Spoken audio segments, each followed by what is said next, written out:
ክብር ሁሉ ለእግዚአብሔር ይሁን። እግዚአብሔር አምላካችን ይባረክ። እናቶችን በውጭም በውስጥም በጓዳም በአደባባይም ተዋጊም አጥቢም ልጅ መጋቢም በብዙ ነገር ያደረገን ስሙ ይባረክ። የምትመች ረዳት ናት እናት ባትኖር ሴት ባትኖር ቤተክርስቲያን እንደዚህ የምትቀጥል አይመስለኝም። ምክንያቱም የበረቱት አገልጋዮቻችን በጓዳ ያሉ ትልልቅ የቤተሰቡን ኃላፊነት ተቀብለው ባሎቻቸውን እንዲያገለግሉ የሚገፉ ብርቱ እህቶች ስላሉ ነው። ክብር ለእግዚአብሔር ይሁን። ድሮ ሴት ሆኜ በመፈጠሬ በጣም ማዝን ነበር። ሲገባኝ ግን እግዚአብሔር ጻድቅ ነው። በሴቶች ቀን ደግሞ በእናቶች ቀን እንዳገለግል አጋጣሚ በሚመስል ነገር እግዚአብሔር ስላደረገ እግዚአብሔርን አመሰግናለሁ። የቤተ ክርስቲያን መሪዎች አመሰግናለሁ። በጣም መልካም የሆነ አብሬያችሁ ወደ 2 ወር ሊሆነኝ ነው አብሬያችሁ አሳልፌያለሁ። ጌታን እያመለኩኝ ጌታ ኢየሱስ ይባርካችሁ። የቀድሞ ክርስቲያኖች ይለያሉ ይባላል።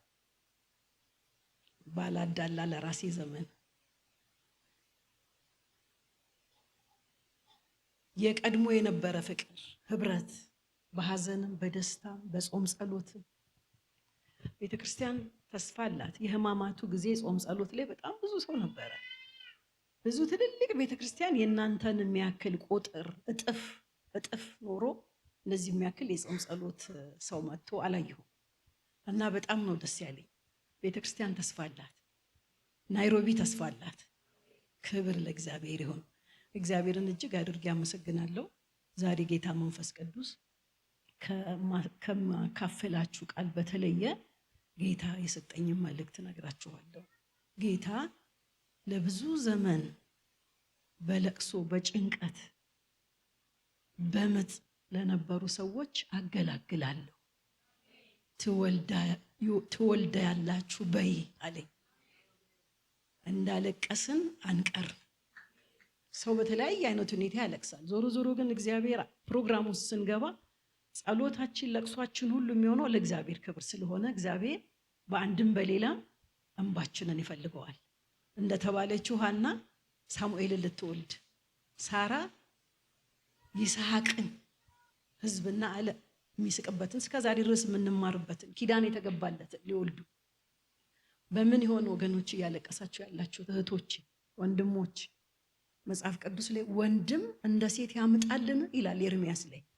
በምታምጡበት ነገር እግዚአብሔር አገላግላችኋለሁ፣ ታርፋላችሁ፣ ሁልጊዜ አልቆጣም ለዘላለምም አልቀስፍም ይላል ኢሳይያስ 57 ላይ። የፈጠርኩት ነፍስ እንዳይዝን ሁልጊዜ አልቆጣም፣ ሁልጊዜ አልቀስፍም። ሁልጊዜ እግዚአብሔር አያስለቅስም። እግዚአብሔር ደግሞ የሳቅን ዘመን ያመጣል። ይሄንን እንደ መልእክተኛ በይ ስላለኝ እግዚአብሔርን አመሰግናለሁ። ሌላው አብረን እንድንካፈል የምፈልገው ጌታ ኢየሱስ ክርስቶስ ቤቴ ጸሎት ቤት ትባላለች፣ እናንተ ግን የወንበዴ ዋሻ አደረጋችሁት፣ የአባቴን ቤት የንግድ ቤት አደረጋችሁት ይላልና ዛሬ የጸሎት ቤት ቤቴ የሚለው ምንድነው ከሚለው ኢሳይያስ 56 ላይ ካለው ቃል ጀምረን አነብና ከዛ በኋላ እንጸልያለን። መንፈስ ቅዱስ ደግሞ የዕለቱን መልእክት ይነግረናል። ክብር ለእግዚአብሔር ይሁን። ኢሳይያስ 56 ከቁጥር 5 ጀምሮ በቤቴና በቅጥሬ ውስጥ ከወንዶችና ከሴቶች ልጆች ይልቅ የሚበልጥ መታሰቢያና ስም እሰጣቸዋለሁ፣ የማይጠፋም የዘላለም ስም እሰጣቸዋለሁ፣ ያገለግሉት ዘንድ የእግዚአብሔርንም ስም ይወዱ ዘንድ ባሪያዎቹም የሆኑ ዘንድ ወደ እግዚአብሔር የሚጠጉትን መጻተኞች እንዳያረክሱት ሰንበትን የሚጠብቁትን ቃል ኪዳኔንም የሚይዙትን ሁሉ ወደ ተቀደሰ ተራራዬ አመጣቸዋለሁ። በጸሎቴም ቤት ደስ አሰኛቸዋለሁ። ቤቴ ለአሕዛብ ሁሉ የሚሆን የጸሎት ቤት ይባላልና የሚቃጠለውን መስዋዕታቸውንና ሌላ መስዋዕታቸውን በመሠዊያዬ ላይ እቀበላለሁ። ከእስራኤል የተበተኑትን የሚሰበስብ ጌታ እግዚአብሔር ወደ ተሰበሰቡት ዘንድ ሌሎቹን እሰበስብለታለሁ ይላል። እንጸልያለን። ጌታ መንፈስ ቅዱስ እንዲያስተምረን ስምህ ለዘላለም የተባረከ ይሁን። ጌታ ሆይ ሕዝብህን ሰብስበሃል። በከንቱ ፈልጉኝ የማትል አምላክ ደግሞ ዛሬ ልትናገረን በቃልህ ልታስተምረን መንገዳችን ልታሳየን ልታስጠነቅቀን ልትገስጸን ልትዘልፈን ደግሞ ልታበረታታን ጌታ መንፈስ ቅዱስ አንተ በሰማይ እኛ ደግሞ በምድር እዚህ ከኛ ጋራም ደግሞ ስላለን እናመሰግናለን። የቃልህን ምስጢር ግለጽልን፣ እያንዳንዳችንን እርዳን፣ ለሰሚም ለተናጋሪም ጸጋ ስጥ።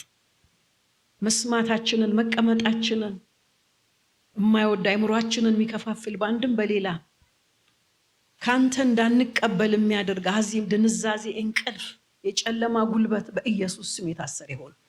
የዲያብሎስ ስራ ይፍረስ። ጌታ እግዚአብሔር አምላካችንና አባታችን ሆይ መታሰቢያው የፈረሰ ይሁን። ዝክር መታሰቢያው የተደመሰሰ ይሁን። ሰማያት ተከፍተው የጊዜውን ቃል ሰምተን በቃል መኖር፣ በቃል ማውጣት መግባት፣ በቃል ማገልገል እንድንችል ጸጋህን አብዝልን። ክብር ሁሉ ላንተ ይሁን በክርስቶስ ኢየሱስ ስም።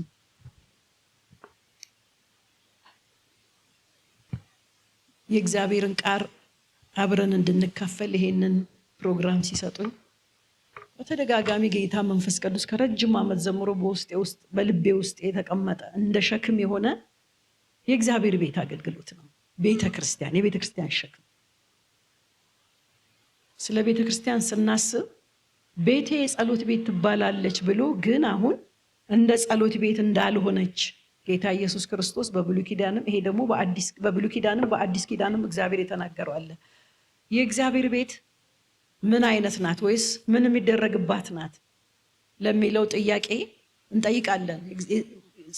ቤቴ ያለው እግዚአብሔር ምን የሚደረግባትን ነው ስንል ቁጥር 6 ላይ ስንመለከት የእግዚአብሔርን ስም የሚወዱ ዘንድ ባሪያዎችም የሆኑ ዘንድ ወደ እግዚአብሔር የሚጠጉትን መጻተኞች እንዳያረክሱት ሰንበትን የሚጠብቁትን ይላል። መጻተኞች ማለት ተሰብስበው የወጡ ከዓለም የወጡ እግዚአብሔርን ለማምለክ በህብረት ያሉ ለማለት ነው። ስለዚህ ተሰብስበን የወጣን ዓለም ያልተገባን እግዚአብሔርን የምናመልክበት እግዚአብሔርን የምናገለግልበት ቤቱ የእግዚአብሔር ቤት ወይም ደግሞ በአሁኑ ዘመን ቤተክርስቲያን ትባላለች። ስለማናቀው ሳይሆን አያይዘን ሌላም ጥያቄ ጠይቀን ደግሞ መንፈስ ቅዱስ ሊያስረዳን ስለሆነ ነው። ሁለተኛው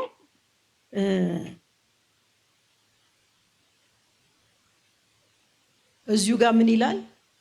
የሚቃጠለውን መስዋዕታቸውንና ሌላ መስዋዕታቸውን በመሰዊያዬ ላይ እቀበላለሁ። የእግዚአብሔር ቤት ወይም ደግሞ እግዚአብሔር ቤቴ በሚልበት ቦታ ስፍራ እግዚአብሔር ከኛ መስዋዕትን አምልኮን ይቀበላል።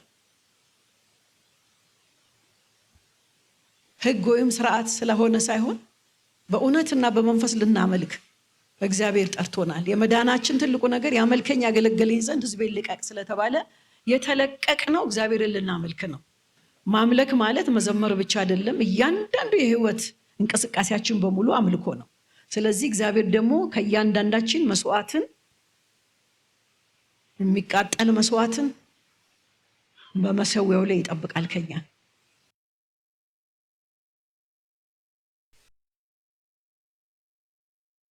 አድርጋችሁ ለእግዚአብሔር ታቀርቡ ዘንድ በእግዚአብሔር ርኅራኄ ለምናችኋለሁ ይላል። ስለዚህ ለእግዚአብሔር የምናቀርበው እንደ ብሉይ ኪዳን ዕጣን፣ መስዋዕት፣ በግ፣ ፍየል፣ ኮርማ ሳይሆን ራሳችንን ለእግዚአብሔር ሕያውና ቅዱስ መስዋዕት አድርገን እንድናቀርብ እግዚአብሔር ይፈልጋል። ሁለተኛው ምን ማለት ነው? እግዚአብሔርን የምናመልክበት ቦታ ነው ማለት ነው። ሶስተኛው ቁጥር 8 ላይ ከእስራኤል የተበተኑትን የሚሰበስብ ጌታ እግዚአብሔር ወደ ተሰበሰቡት ዘንድ ሌሎቹን እሰበስብለታለሁ ይላል። ከእስራኤል የተበተኑ ሲባል ቀድሞ የነበሩ መበተን ማለት አሁን ግን ያልኖሩ ስፍራቸውን የለቀቁ የደከሙ ወደኋላ የተመለሱ በተለያየ ነገር የባዘኑ እነሱ እግዚአብሔር በእግዚአብሔር ቤት እንዲሰበሰቡ እንዲደከሙ ያነከሱ ጌታን የተዉ ተስፋ የቆረጡ በአንድም በሌላም ብቻዋን ሆና በግ ተነጥላ በህይወት የመኖሯ ነገር አሳሳቢ ስለሚሆን ወደ ቅዱሳን ህብረት እንዲመጡ ምልክት እንድትሆን ቤተክርስቲያንን እግዚአብሔር ይፈልጋል ማለት ነው።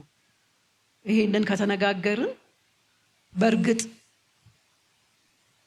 ስለናንተ ቤተክርስቲያን ብቻ ሳይሆን ጌታ ኢየሱስ ክርስቶስ እንደሚመጣና ዩኒቨርሳል ለሆነችው ቤተክርስቲያን መጥቶ እንደሚወስዳት የምንነጋገር ከሆነ አሁን ቤተክርስቲያን እነዚህን ነገሮች በትክክልና በእውነት በጥራት እያደረገች ነው ወይ የሚል ጥያቄ ሁላችንም ላይ ይፈጠራል። ወይም ደግሞ በቀድሞ ክብሩ ይሄን ቤት ያየ ማን ነው ይላልና በቀድሞ ሁኔታ ቤተክርስቲያንን አይተን ከሐዋርያት ዘመን ጀምሮ ያለችው ቤተክርስቲያን አሁን ያለችው ቤተክርስቲያን ልክ ናት? ጥሩ ናት? እንዲሁ ነው መቀጠል ያለባት ወይስ ምንድነው የጎደላት? ምንድነው የሆነው ብለን ራሳችንን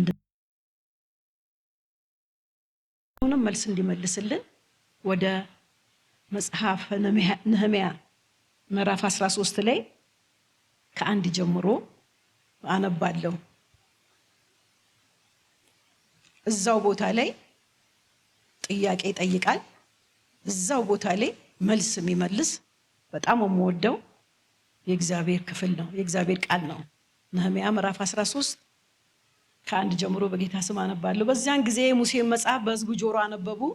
አሞናውያንና ሞዓባውያን ወደ እግዚአብሔር ጉባኤ ለዘላለም እንዳይገቡ የሚል በዛ ተገኘ። የእስራኤል ልጆች በእንጀራና በውሃ ስላልተቀበሏቸውና ይረግማቸው ዘንድ በለዓምን ስለገዙባቸው ነው። ነገር ግን አምላካችን እርግማኑን ወደ በረከት መለሰው። ሕጉንም በሰሙ ጊዜ ድብልቁን ሕዝብ ሁሉ ከእስራኤል ለዩ ይላል። ቀጥዬ ላንብብ። ከዚህም በኋላ አስቀድሞ አምላካችን ቤት ጓዳዎች ላይ ተሽሞ የነበረው ካህኑ ኤልያሴብ ከጦቢያ ጋር ተወዳጅቶ ለሌዋውያን፣ ለመዘምራን፣ ለበረኞች እንደ ሕጉ የተሰጣቸውን የእህሉን ቁርባንና ዕጣኑን ዕቃዎቹንም የእህሉንና የወይኑን የዘይቱንም አስራት ለካህናትም የሆነውን የማንሳት ቁርባን አስቀድሞ ያስቀመጡበትን ታላቁን ጓዳ አዘጋጅቶለት ነበር። ካህኑ ኤልያሴብ ከጦቢያ ጋር ተወዳጅቶ ለሌዋውያን፣ ለመዘምራን፣ ለበረኞቹ እንደ ሕጉ የተሰጣቸውን የእህሉን ቁርባንና ዕጣኑን ዕቃዎቹንም የእህሉንና የወይኑን ዘይቱን አስራት ለካህናቱ የሆነውን የማንሳት ቁርባን አስቀድሞ ያስቀመጡበትን ታላቁን ጓዳ አዘጋጅቶለት ነበር። እኔ ግን በባቢሎን ንጉሥ በአርጤክስስ በ32ኛው ዓመት ወደ ንጉሥ ሄጄ ነበርና በዛ ጊዜ በኢየሩሳሌም አልነበርኩም። ከጥቂት ዘመንም በኋላ የንጉሥን ፈቃድ ለመንኩ። ወደ ኢየሩሳሌም መጣው። ኤልያሴብም በእግዚአብሔር ቤት አደባባይ ለጦቢያ ጓዳውን በማዘጋጀት ያደረገውን ክፉ ነገር አስተዋልኩ፣ እጅግም አስከፋኝ። የጦቢያንም የቤቱን ዕቃ ሁሉ ከጓዳ ወደ ውጭ ጣልኩ፣ ጓዳዎቹንም እንዲያነጹ አዘዝኩ። የእግዚአብሔርን ቤት ዕቃዎች የእህሉንም ቁርባን ዕጣኑንም መልሼ በዛ ገባው። ለሌዋውያንም እድል ፈንታቸው እንዳልተሰጠ የሚያገለግሉትም ሌዋውያንና መዘምራን እያንዳንዱ ወደ እርሻው እንደሄደ ተመለከትኩ። እኔም የእግዚአብሔር ቤት ስለምን ተተወ ብዬ ከአለቆቹ ጋር ተከራከርኩ ይላል። ርዕስ ለማድረግ የፈለኩት የእግዚአብሔር ቤት ስለምን ተተወ። የእግዚአብሔር ቤት ተተወቷል ወይ? ለምን ተተወ? የተተወበትስ ምክንያት ምንድን ነው? የእግዚአብሔር መንፈስ እንደሚገባ እንዳይሰራ ያደረገው በሐዋርያት ዘመን እንደነበሩ ዕለት ዕለት በጸሎት ይተጉ ነበር፣ እንጀራን በመቁረስ አብረው ይተጉ ነበር። ብዙ ሕዝብ ደግሞ ዕለት ዕለት በእነሱ ላይ ይጨመር ነበር። ድንቅና ታምራት ይደረግ ነበር። በውጭ ያሉት ይፈሯቸው ነበር። ዕለት ዕለት ነፍሳት ዕለት ዕለት በእኛ ላይ የተጨመሩ ነው። በእውነት ድንቅና የእግዚአብሔር መንፈስ በኃይል እያለፈ ነው ወይስ ምንድን ነው? የቀረ ነገር፣ ቅር ያለ የጎደለ ነገር ምንድን ነው? በዚህ ሁኔታችን ነው ኢየሱስን የምንቀበለው?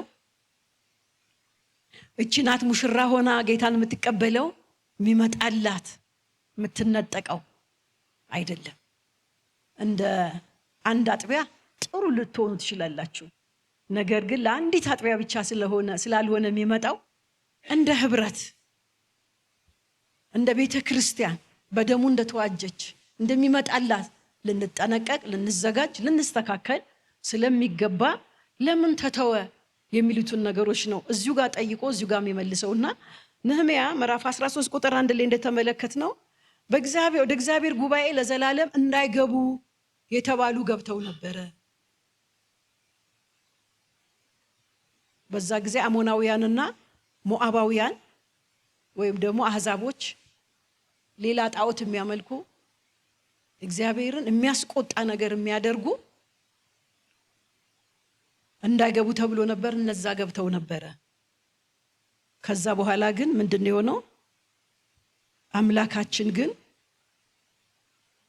እርግማኑን ወደ በረከት መለሰው። ሕጉንም በሰሙ ጊዜ ድብልቁን ሕዝብ ከእስራኤል ለዩ ይላል።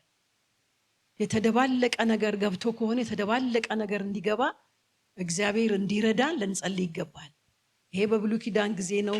ምን ከኛ ጋር ያገናኘዋል ልንል እንችላለን። ነገር ግን ወደኛ አሁን ወዳለችው ቤተክርስቲያን ስንቀርብ ስናቀራርብና ስናዛምደው ምንድነው ቤተክርስቲያን ውስጥ የገባው? ጳውሎስ ለገላትያ ሰዎች ምን አላቸው? ክርስቶስ በፊታችሁ እኮ አሁን እንደተሰቀለ ተስሎ ነበረ፣ ምንድነው አዚም ያደረገባችሁ ይላቸው ነበረ። በእኛ ጊዜ ቢኖር ጳውሎስ ምን እንደሚል አላውቅም።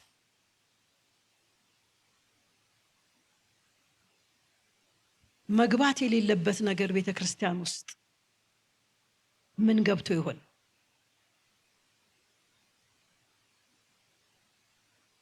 ምንድነው ከክርስቶስ መምጣት ናፍቆት በላይ የከበደብን ነገር? ወጣቶቻችን ምንድን እያደረጉ ነው? ምንም የገባ ነገር የለም።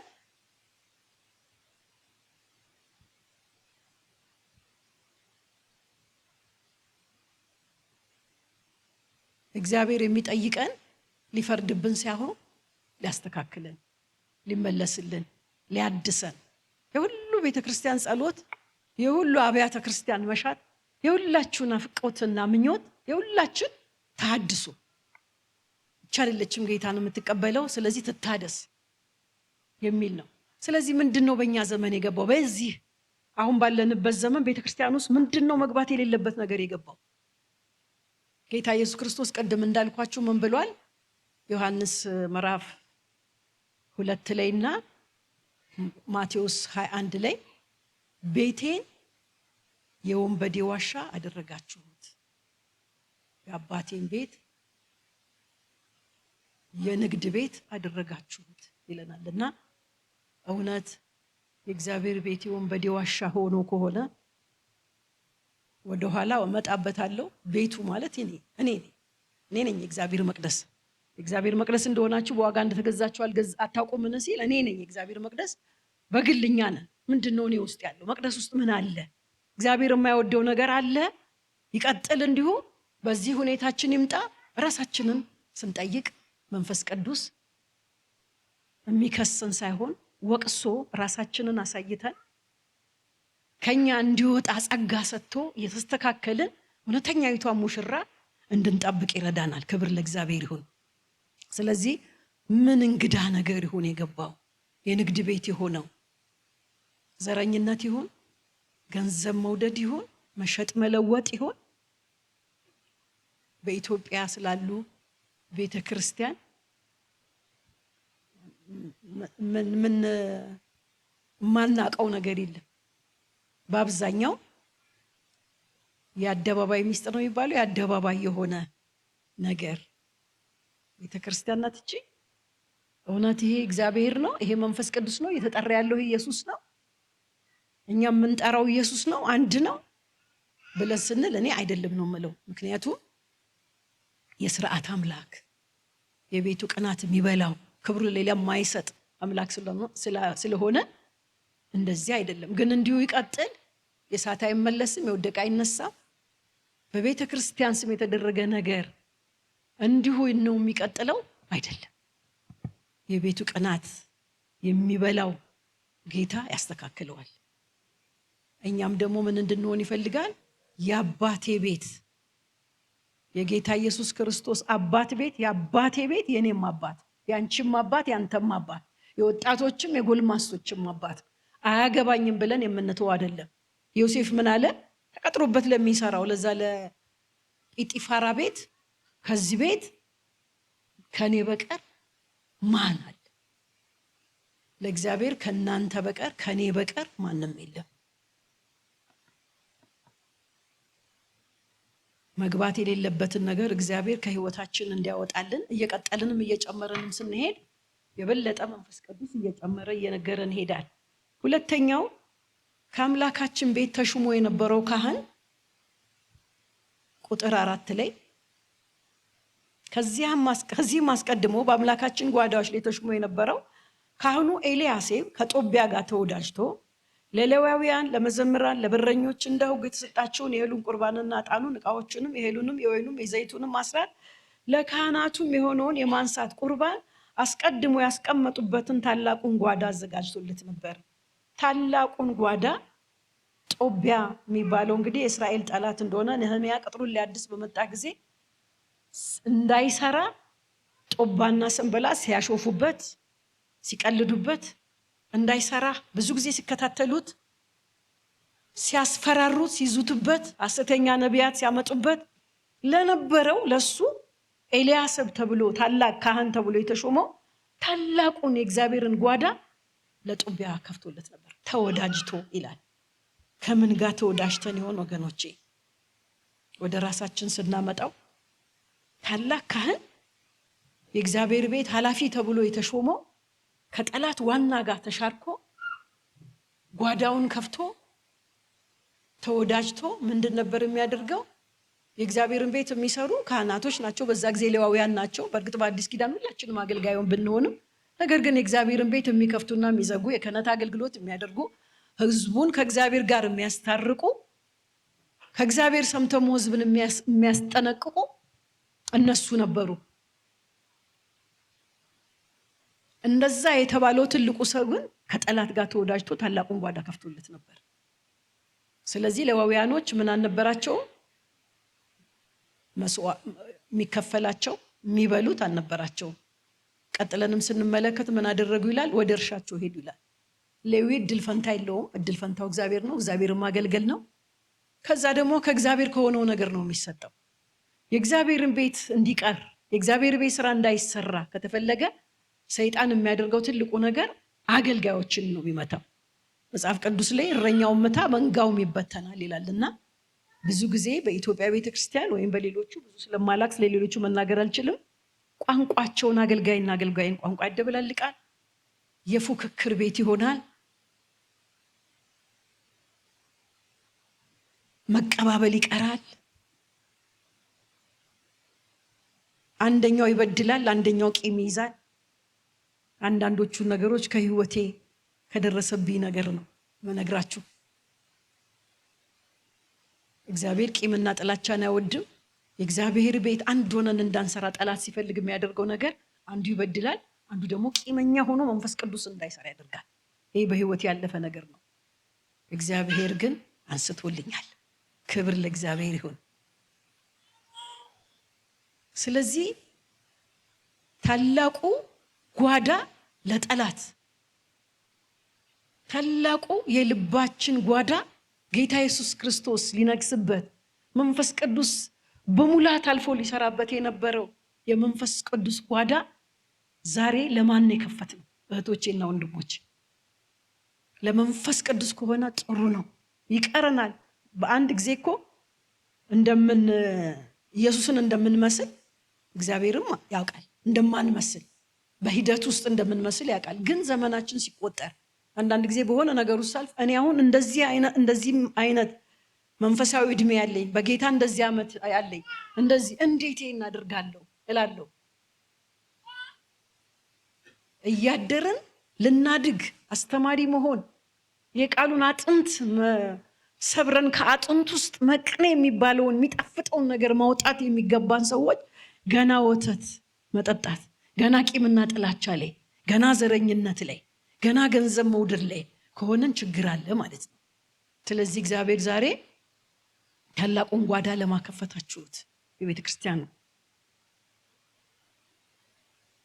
ሙሉ ወንጌል ነው ተወልጄ ያደግኩትና ሙሉ ወንጌል ሰው ጌታን ሲቀበል ልክ ኤክስሬ እንደሚነሳ ከየት መጣ እንዴት ነው ከጀርባ የሚጠና የሚባል ሁሉ ጊዜ ሊያገባ ሲል ይጠናል። አገልግሎት ሊመደብ ሲል ይጠናል። በብዙ መንገድ ቤተክርስቲያን ታጠና ነበር። አዳዲሶች ሲመጡ ከሌላ ቤተክርስቲያን ሲመጡ ለምን መጣችሁ? እንዴት መጣችሁ? መሸኛ አምጡ። አሁን ብዙ ቤተክርስቲያን ላይ ይገባል። በተለይ በደንብ መናገር የሚችል ሰው በአንድ ጊዜ መድረክ ላይ ሲወጡ ታዩታላችሁ።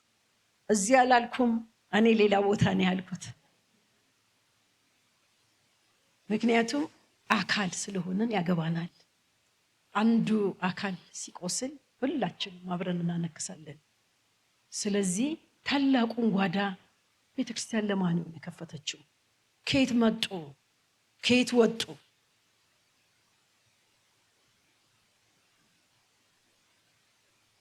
የእግዚአብሔር ቤት የተተወበት ታላቁ ጓዳ ወይም ደግሞ የራሳችን የልባችን ጓዳ መንፈስ ቅዱስ በሙላት ስላልተቀመጠበት ስለሆነ ጌታ መንፈስ ቅዱስ ወደ ማንም ሳንጠቁም የጻድቅ አይን በራሱ ላይ ስለሆነ ራሳችንን ማየት እንድንችል እግዚአብሔር ይርዳን። በደርግ ጊዜ ምን የሚባል መፈክር ነበረ? ሁሉም አካባቢውን ካጸዳ አዲስ አበባ ትጸዳለች ይባል ነበር። ነህምያ ላይም በጣም ደስ የሚለኝ ቃል አለ። እንደዚህ የሚለውን በር አደሱ፣ ይሄንን በር እንደዚህ አደሱ፣ ይሄንኛውን በር ነገሌ አደሱ፣ ይሄንኛውን እንደዚህ አደሱ፣ ይሄንኛውን አደሱ ይላል። ሁሉም ካደሰ በአንድ ላይ ይታደሳል ማለት ነው። እኔ ቶሎ የሚከበኝን ኃጢአት ዕብራውያን 12:1 ላይ በጣም ደስ የሚለኝ ቃል 11 ላይ ስላሉ ትልልቅ የእምነት አባቶች ይናገርና እነዚህን የሚያክሉ እንደ ደመና ምስክሮች በዙሪያችን ካሉልን ቶሎም የሚከበንን ኃጢአት አስወግደን የእምነታችን ጀማሪና ፈጻሚ የሆነውን ክርስቶስን ተመልክተን በፊታችን ያለውን ሩጫ በትዕግስት እንሩጥ ይላል። ቶሎ የሚከበንን ኃጢአት እናውቀዋለን። አታውቁትም? ቶሎ የሚከባችሁን ኃጢአት እና ብዙ ጊዜ እኔ ቶሎ የሚከበኝ እንዳልኳችሁ ሰው አልነካም፣ ከነካኝ ግን አልቅ ነበር። ከዛ በቃ ያቅታል፣ በራስ አይቻልማ። በኋላ አንድ ቀን ዕብራውያን 4 ላይ ያለውን ቃል ከኃጢአት በቀር በነገር ሁሉ የተፈተነ ስለሆነ በድካማችን ሊራራልን የማይችል ሊቀ ካህን የለንም የሚል ቃል በራልኝ። ጌታ ሆይ ድካሜን ታውቃለህ፣ ስለዚህ በድካሜ ትራራልኛለህ። በቃ የሚራራ እኮ ነው። በእኔ ውስጥ ውደድ፣ በእኔ ውስጥ ይቅር በል፣ በእኔ ውስጥ ትጋ ስንለው እግዚአብሔር ያደርገዋል። ክብር ለእግዚአብሔር ይሁን። ስለዚህ ታላቅ የሆነውን ነገር ለእግዚአብሔር ብቻ የልባችን ዙፋን ጌታ ብቻ እንዲነግስበት መንፈስ ቅዱስ በሙላት እንዲያልፍ የተበዳደልን ሰዎች ይቅር እንድንባባል።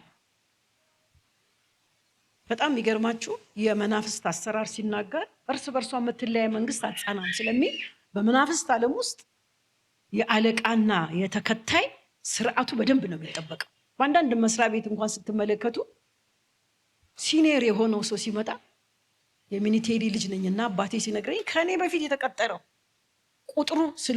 ቁጥሩ ከኔ ስለሚበልጥ ከኔ በፊት የተቀጠረውን ሰው የማክበር ግዴታ አለብኝ። እንደው በዓለም ላይ ወደ ሲኦል ይወርዳሉ የምንላቸው እንኳን የዘፈን የምናምን ካያቸዋቸው እንዴት እንደሚከባበሩ እንዴት እንደሚቀባበሉ እግዚአብሔር ይርዳን። ታላላቆቻችንን መቀበል፣ ወንድም እህቶቻችንን መቀበል፣ ታናናሾችን መቀበል። ካልተቀባበልን የእግዚአብሔር መንግስት መሰራት ስለማይችል ታላቁን ነገር ለእግዚአብሔር እንድንሰጥ የምህረት አምላክ ምህረትን ያድርግልን። ምህረትን እንድናደርግ ጸጋውን ያብዛልን። ክብር ለእግዚአብሔር ይሁን። ሶስተኛው ለሌዋውያን እድል ፈንታቸው እንዳልተሰጠና ወደ እርሻ እንደሄዱ የሚለው እውነት ለምንድን ነው የወጣቶቻችን ወደ ዘፈን ወደ ሙዚቃ መጫወት ወይም ደግሞ ዘፈን ኃጢአት አይደለም ወደሚል ሊሄዱበት የቻሉበት ምክንያት? ወይም ደግሞ የሙሉ ጊዜ አገልጋዮች የሚባሉ የወንጌል አገልጋዮች አቋራጭ በሆነ ነገር ሀብት ለማግኘት የሄዱበት ምክንያት የነሱ ብቻ ጥፋት ብቻ ሳይሆን የቤተ ክርስቲያን መሪዎች ቀድሞ የነበሩ ቤተክርስቲያን የሚያስተዳድሩ ሰዎች ጥፋትና ድክመትም ነው። ምክንያቱም መጽሐፍ ቅዱስ ምን ይላል? ጳውሎስ የሚያበራየውን በሬ አፉን አትሰር ስለሚል ማበራየት ማለት እህሉን ከገለባው የሚለይ ማለት ነው። ልክ አጋንንትን ከሰው የሚለዩ የእግዚአብሔርን ቃል የሚመግቡ የሚመሩ በተለያየ አገልግሎት የሚያገለግሉ አገልጋዮች እንደሚገባ እየተከፈላቸው ነው ወይ? በዛ ጊዜ ዛሬ እንኳን እንደዛ አይደለም። እንዳልኳችሁ ሙሉ ወንጌል ነው ያደግኩትና ሙሉ ወንጌል አንድ አገልጋይ ወደ ቴዎሎጂ ሊማር ሄደና ሰምታችሁ ሊሆን ይችላል። ከዛ የሄደበት ቴዎሎጂ አኢሲ የሚባል ፈረንጆች የሚያስተምሩበት ነው። ከዛ በኋላ እስቲ ራሳችሁን አስተዋውቁ፣ ከዚህ በፊት ተምራችኋል ቴዎሎጂ ምናምን ሲባሉ አዎ እኔ ተምሬያለሁ አላቸው። ከየት ስላቸው ዲግሪ አለ? አዎ። ምን አይነት ዲግሪ? ታሽቶሎጂ የሚባል ዲግሪ አለኝ አለ ይባላል። ምን ማለት ነው? እንደዚህ የሚባል አለ እንዴ? የምን ሎጂ እንግዲህ ጥናት አይደል? የምን ጥናት ሲል አይ በምድረ በዳ ሲታሽ ነው ቅባት የሚወጣው ተብሎ እንዲርበን እንዳንለብስ በቀዳዳ ጫማ እንድንሄድ የቤት ኪራይ የምንከፍለው አተን ልጆቻችን ትምህርት ቤት መስደድ አቅቶን ምናልባት ብሎ እንደሆነ አላውቅም። እኔ ነኝ ያልኩት። ታሽቶሎጂ ግን ብሏል።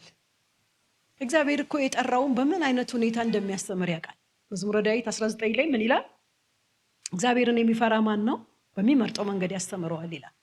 ከጠራ እሱ ነው የሚያስተምረው።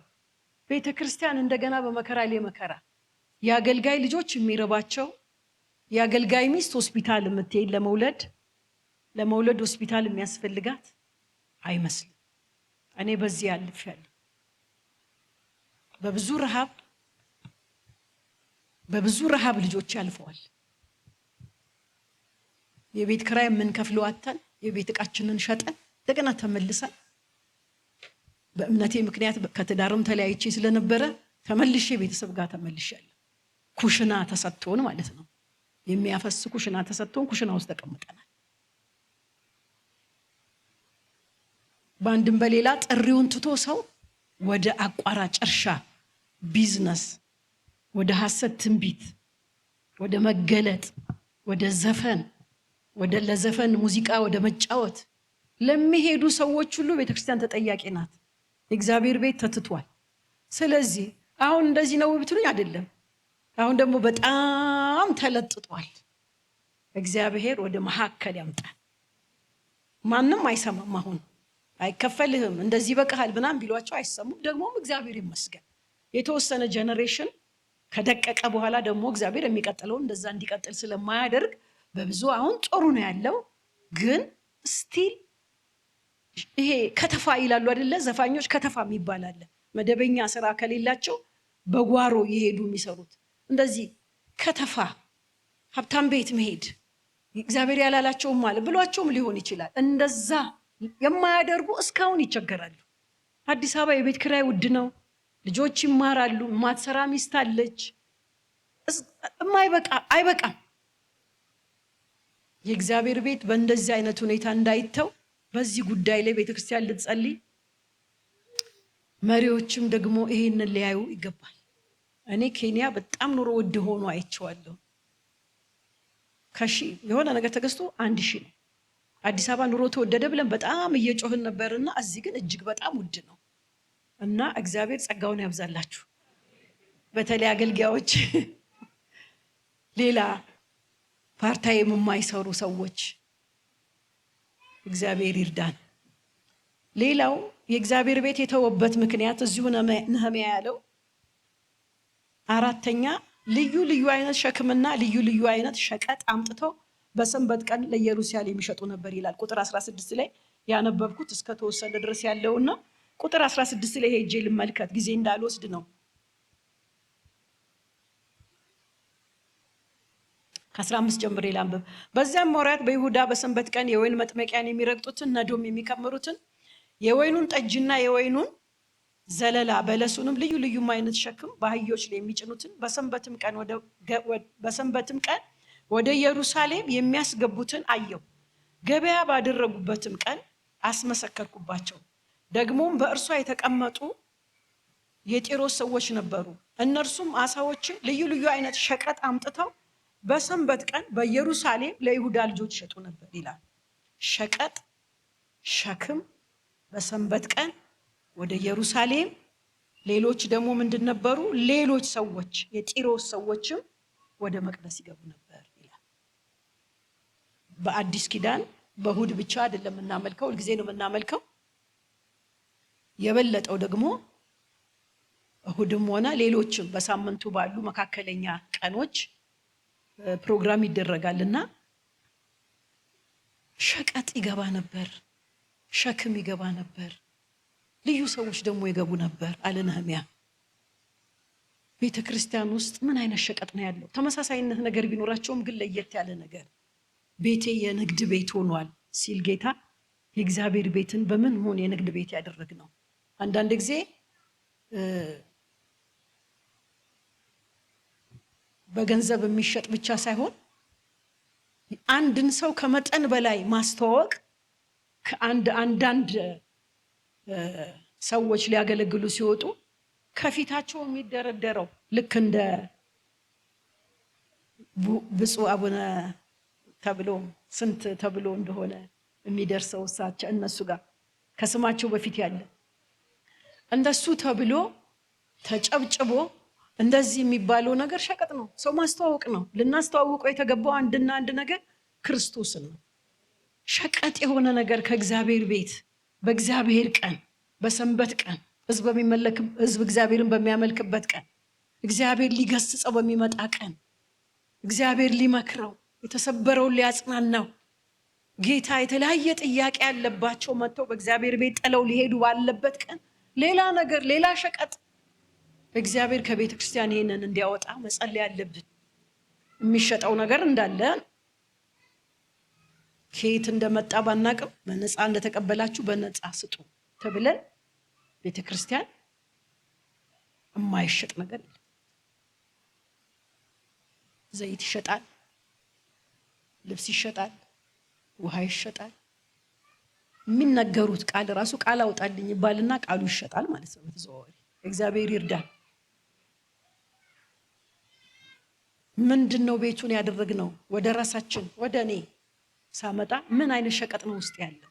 ምንድነው እግዚአብሔር የማይፈልገው? እግዚአብሔርን በማመልክበት ሰዓት ምን እያመለኩ ነው?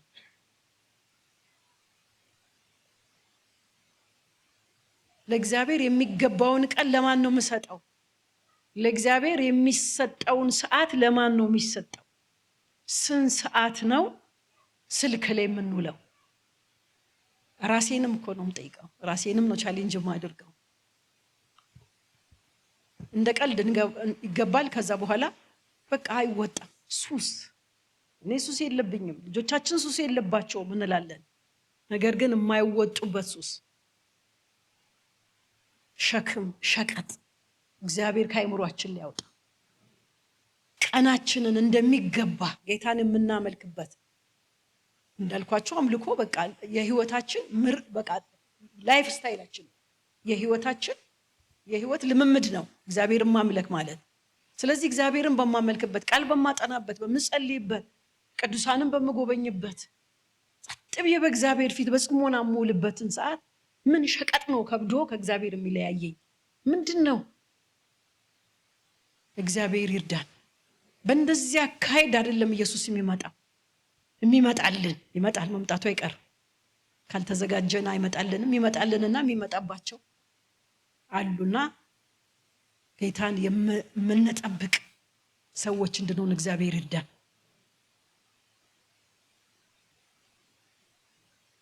ሌላው ቁጥር 5 ላይ አምስተኛ ማለት ነው ቁጥር 28 ላይ ቁጥር 23 ደግሞም በዚያ ወራት የአዛጦንና የአሞንን የሞዓብንም ሴቶች ያገቡትን አይሁድ አየሁ። ከልጆቻቸውም እኩሌቶቹ በአዛጦን ቋንቋ ይናገሩ ነበር፣ በአይሁድ ቋንቋ መናገር አያውቁም ነበር።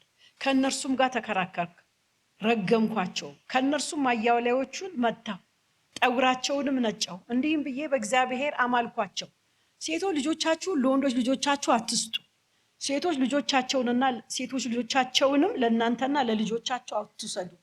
የእስራኤል ንጉሥ ሰለሞን በዚህ ነገር ኃጢአት አድርጎ የለምን?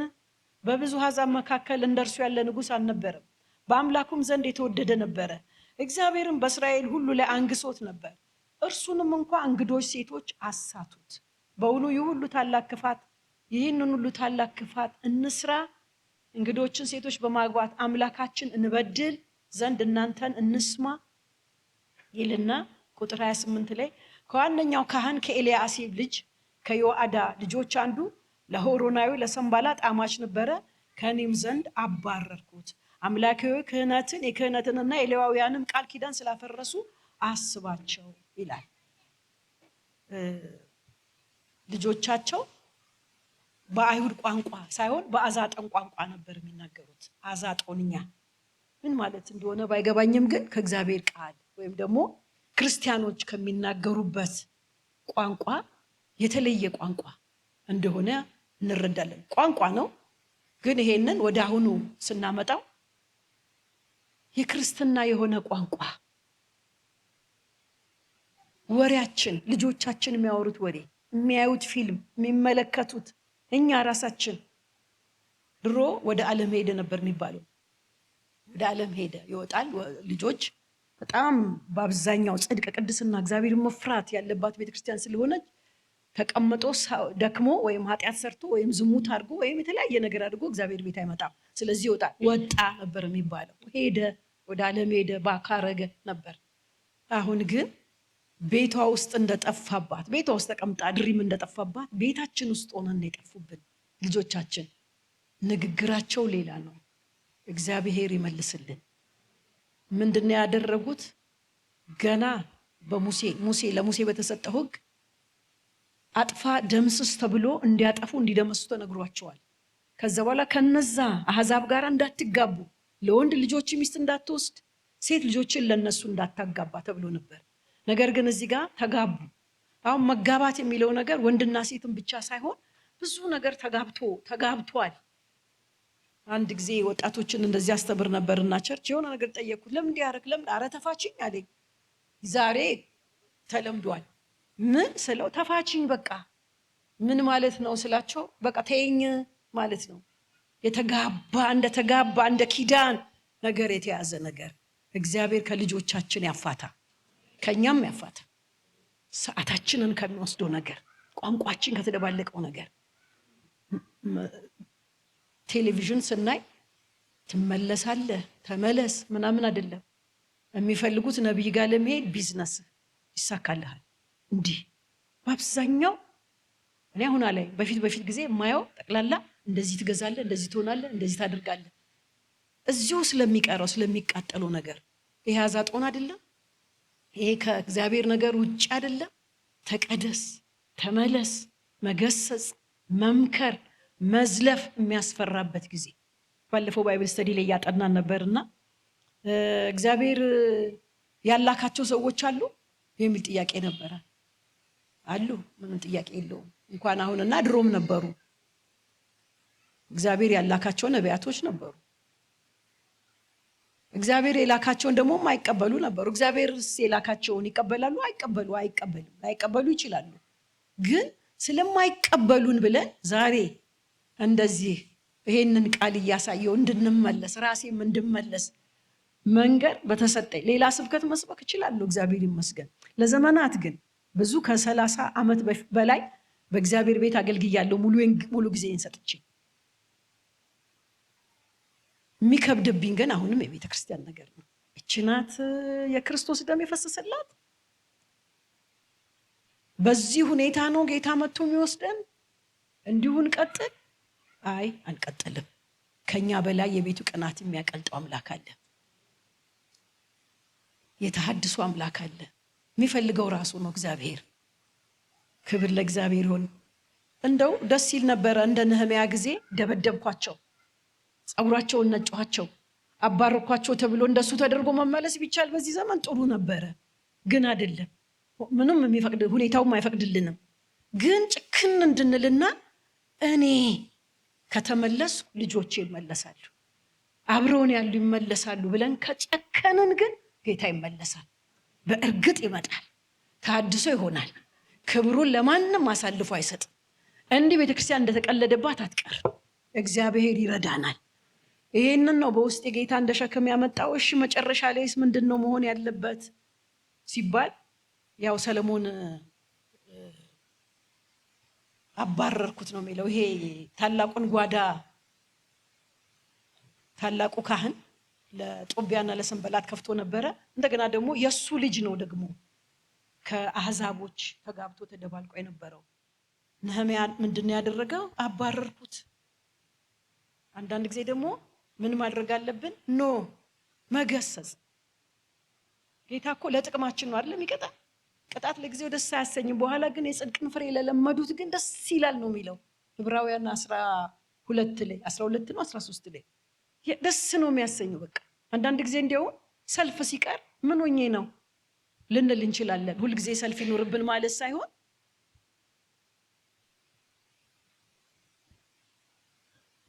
መገሰጽ አለብን።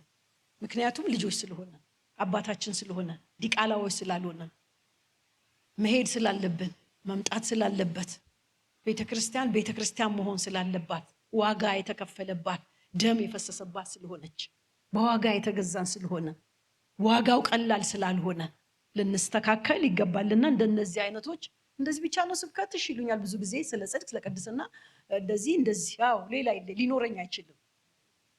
ሊኖረን አይችልም። በቀድሞ ክብሩ ይሄን ቤት ያየ ማን ነው ይላል ሐጌ ላይ። በቀድሞ ጊዜ እንዳልኳችሁ ማለት ነው ወጣ እንኳን ከተባለ ወጥቶ ባካርጎ ለወጣ እንኳን እንዴት እንደምናለቅስ እንዴት ተከታትለን እንዴት የእግዚአብሔር ነፍሳት ሲጠሩ እንዴት እንደሚበዙ መንፈስ ቅዱስ እንዴት እንደሚሰራ ምንም ባልተማሩ ሰዎች ህልማየው እግዚአብሔር ተናገረኝ ተብሎ ድንቅና ተአምራት እንደሚደረግ በቀድሞ ጊዜ የነበራችሁ እንደኔ ዘመን የነበራችሁ እናቶችና አባቶች እግዚአብሔርን ባይጨምርልን የቀድሞውን ስላየን አሁኑ አያረካንም፣ አያስደስተንም፣ አያስቀምጠንም። በወርቅ የተሰራው ተቃጥሎ ፈርሶ ከዛ በኋላ እንደ ነገሩ ተሰርተው እንደገና ሲያመልኩ ትልልቆቹ ያለቅሱ ነበር፣ ትንንሾቹ ግን ይስቁ ነበር፣ ደሰቱ ነበር። በቀድሞ ክብሩ ይሄን ቤት ያየ ማን ነው ይላልና በቀድሞ ክብሩ የእግዚአብሔርን ቤት ለምናይ ሰዎች ልናደርግ የሚገባው መጮህና ማልቀስ ነው። እግዚአብሔር ደግሞ ወደ እኔ ጩህ እኔም መልስልሃለሁ። ጩኸታችን እንዲሁ አየር ላይ የሚቀር ሳይሆን የሚሰማ የሚመልስ የሚያይ አምላክ ስላለን ሰምቶ የሚመልስ ከኛ በላይ ቤቱ ቅናት የሚያቀልጠው አንዳንድ ጊዜ በጣም አግሬሲቭ ምናምን ነው እግዚአብሔር ምን ኩል ዳውን በቃ እስከነጣላ ድረስ የምንሆንበት ጊዜ አለ። አራለው ለቤቱ ነው ያለው ይለናል ጌታ። ምን ማለት ነው? ከኛ በላይ እሱ ለቤቱ ግድ ይለዋል። ቤቱን ደግሞ ያድሳል፣ ይለውጣል። ክብር ለእግዚአብሔር ይሁን። ቁጥር 30 ላይ ምን ይላል? ከእንግዳ ነገርም ሁሉ አነጻኋቸው፣ ለካህናቱና ለሌዋውያኑ እያንዳንዳቸው በየሰሞናቸው በየጊዜው ለእንጨት ቁርባን ለበኩራቱ ሥርዓት አደረኩ። አምላኬ ሆይ በመልካም አስበኝ ይላል። ክብር ለእግዚአብሔር ይሁን። ነህምያ ማድረግ የሚገባውን ተከራከርኩ፣ ሰበሰብኩ፣ አባረርኩ፣ አጸዳው፣ አነጻው ይላልና እግዚአብሔር ለመሪዎች ለቤተ ክርስቲያን አገልጋዮች የጸሎት አገልጋዮች ይህንን ነገር ይስጥ፣ ደግሞ ያደርገዋል። ክብር ለእግዚአብሔር ይሁን። ተሐድሶ ይመጣል። እንደገና አንድ ጊዜ ይሄን ቤት በክብር እሞላዋለሁ። ሐጌ ላይም ይላል ዕብራውያን ላይም ይሄንን ቃል ይደግመዋልና ከፊተኛው ክብር የበለጠ የዚህ የኋለኛው ቤት ክብር ይበልጣል ይላል። በፊት ተደንቀን እንደዚህ ድንቅና ተአምራት ይደረግ ነበር ከምንለው የበለጠ እግዚአብሔር ያደርጋል። ምክንያቱም በመጨረሻው ዘመን ያሉ ምልክቶች የሚባሉ ብዙ ጊዜ ሰዎች ለማስፈራራትም ለምንም ጦርነት እንደዚህ ረብሻ ሰው በህዝብ ላይ ምናምን የመጨረሻው የመንግስቱ ወንጌል ይሰበካል። የመጨረሻ የመንግስቱ ወንጌል ሲሰበክ እግዚአብሔር እኛን ተሳታፊዎች ያድርገን። የዛን ጊዜ መንፈስ ቅዱስ በኃይል ሲሰራ ታይቶ የማይታወቅ ድንቅና ተአምራት ደግሞ ይሆናል። እግዚአብሔር ደግሞ ለኢትዮጵያ ብዙ የተስፋ ቃል ገብቶላታል። ያንን ደግሞ በዘመናችን እግዚአብሔር ያደርጋል። ስለዚህ የእንደገና አምላክ ስለሆነ እንደገና እግዚአብሔር ክብሩን ይገልጣል። መንፈስ ቅዱስ በውስጥ ያስቀመጠው ይሄንን ነው። አብረን እንጸልያለን። ክብር ለእግዚአብሔር ይሁን።